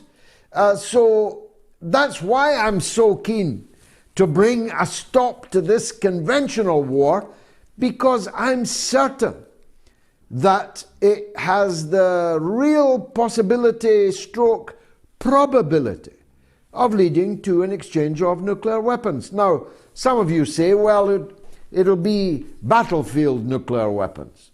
It won't affect the countries next door, except the prevailing winds are unfavorable. It'll be confined to the territory of Ukraine, and so on. But that isn't, of course, definitely so. And I believe, actually, it is definitely not so. Because if Russia uses nuclear weapons, then NATO will equally use its battlefield nuclear weapons. Now, if a nuclear power will not allow itself to lose a conventional war, it sure as heck cannot allow itself to lose a nuclear war. So battlefield weapons very quickly become intermediate range weapons. And that means Berlin, it means Paris, it means London. And of course, once you've got an intermediate range nuclear war raging on the European continent, and we are all destroyed, then who will stop that becoming an intercontinental ballistic nuclear weapon exchange? Who? Will the United States not fire its intercontinental weapons at Russia, perhaps even at China? Will they not respond in kind? It's inconceivable. So that's why I'm so beseeching of the need to reach a political settlement in this. There have been 2 peace proposals, both of which have been rejected by the United States and by Zelensky. The first, the Turkey proposals, which Boris Johnson was sent to destroy and warned Zelensky not to agree to. And the second now is the Chinese peace plan. Who knows what's in the Chinese peace plan? Why have you never seen it on BBC?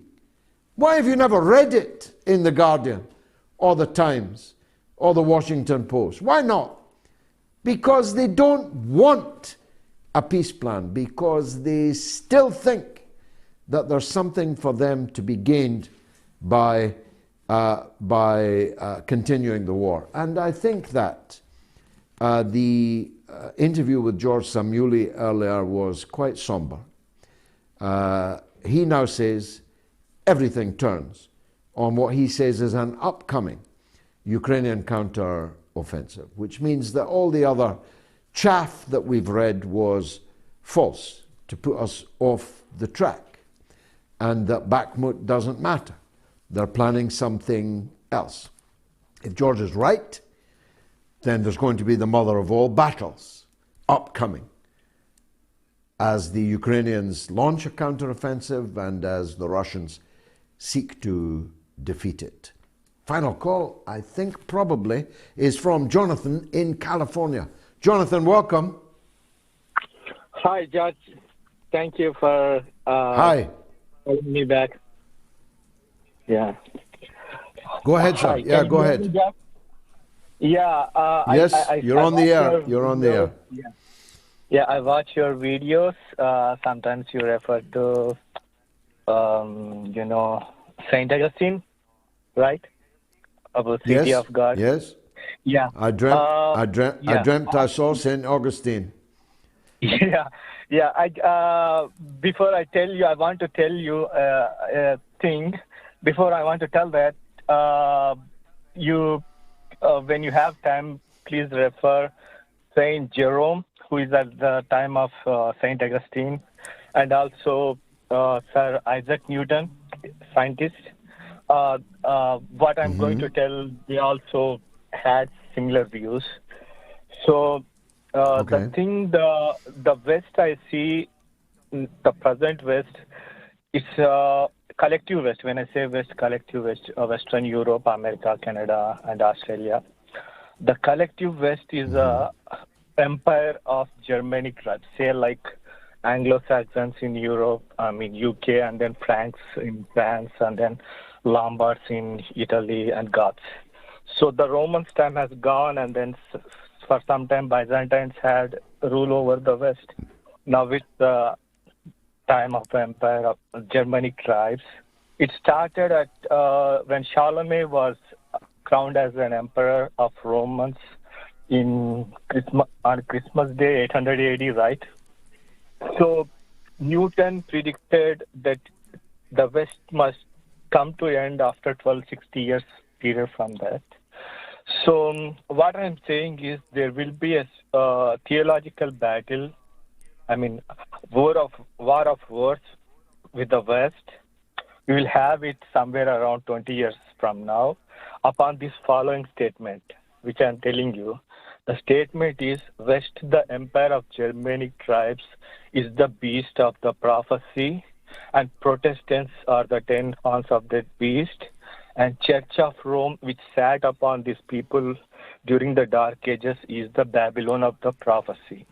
These are very dark to understand, but these are the truth, and we will fight a theological battle with the whole ecclesiastic realm of the Christian denominations and sects. We will do it somewhere around 20 years from now. That's what I wanted Well, to say. I'll probably enough, Jonathan. I'll not be around probably 20 years from now, though. Of course, where there's life, there's hope. I don't look forward to such an Armageddon. I don't look forward to the end of times, neither for myself nor for my children or their children as yet unborn. And I shy away from apocalyptic talk such as that. And some, by no means all, of my best friends are Protestants, and I certainly don't consider them to be carrying the mark of the beast upon them. What I do know is that the conflict in Ukraine, inside Ukraine, has taken a decidedly religio-political turn with the incredible scenes of the head of the Orthodox Church having an electronic tag applied to his leg, and prelates of all ranks and distinction being assaulted. And Zelensky announced this evening that he's going to seize all the land of the Russian Orthodox Church. This kind of messianic conflict is truly the last thing that we need, on top of all the geopolitical conflict that we are now seeing played out in Ukraine, the idea of some kind of messianic cult-like stampede towards the end of times, it truly fills me with dread. So thanks for your call, but no thanks. Will Stormy Daniels sink Donald Trump? 21,246 people voted. Final few super chats. Harry C. Smith sends $5 Australian, 34 federal charges. They subpoenaed Mike Pence and refused an appeal to testify to the grand jury, read what Trump did and said on January 6th. So yeah, that's coming, says Harry. Bruce Lee Roy sends $10. George, remember when Bibi got 27 standing ovations before the US Congress? Yes, and the US Congress is now trying to bring him down. John sends $7. All will be well. All manner of things will be well. The world teacher, aka Maitreya Buddha, the Christ, Krishna, Kalki, Avatar, Imam Mahdi, etc. My goodness. And Gorgonzola sends $4.99. South Korea is being purposely, incessantly endeared to us for the past few years. Its music, its films, and its language. I sense a massive false flag coming. Well, I'm quite a fan of Koreans, their food and their films. So I hope not. Goran Pekotic sends €5. Thank you. And Michael Jeffrey sends $2. Says, long live GG and MOATS, RFK Jr. for president. There's a legend on the line. How could I refuse? The one and only Norma in Bristol on Trump. Go ahead, Norma. Hello, George. It's only a small piece, really. I just wondered if I was the only one that had heard that there was this discussion on the radio about Trump and what was going to be happening to him or might happen to him. But they put into this little bit on the radio that he supports the release of Julian Assange. And nobody's referred to that. And I thought, blimey, that's one good thing about Trump, isn't it? If he did happen to get as far as they want, to actually support the release. And maybe Edward Snowden. Had you heard that? I heard it before he left office, and I heard it now that he's seeking office again. And of course, I welcome it, Norma. I happen to believe that Julian Assange will be released, and possibly sooner than you think. I think the circumstances are coming together in Australia, in the United States, inside the Democratic Party, inside the Congress, and inside the powerful lobbies, media lobbies in the United States. I think the circumstances are maturing to a conclusion that Joe Biden will have to decide not to continue with the persecution. I say persecution, not prosecution. And so I actually have high hopes that before the summer is out, that Julian Assange will be out. But Trump could have freed him when he had power to do so. Yes. Trump could have pardoned Julian, and he didn't do so. And we fully expected him to do so, as he had relied on many of the revelations that Julian made in WikiLeaks in his campaign against Hillary Clinton. Ditto Snowden. So many of these people, Norma, when they've got the power to do things, they don't do them. Last word to you. Well, no, it's just better late than never, really. It's just that I just put it on my Twitter, and somebody said, "Where did you hear that?" You know, and I thought, well, I don't seem to have heard anybody that said that. Although, like you said, it could have been done before, and it happened. But anyway, if it ever is done, we'll all celebrate it. God bless you, Norma, and thank you to all the callers that didn't get through. Another record number of callers tonight. More than 150 people tried to get on the show tonight. Not able to fit you all in, obviously. Stormy Daniels is a failure, a damp squib, according to our respondents, and it only remains for me to invite you back next Wednesday at the slightly later hour of 9 p.m. UK time. Now, clocks are changing all over the place in Britain and in the United States, so do check what the right time is. And to more than 1 million of you, of course, the course of a week, I'm very grateful and hope that you'll come back and bring someone else with you. Thanks for watching.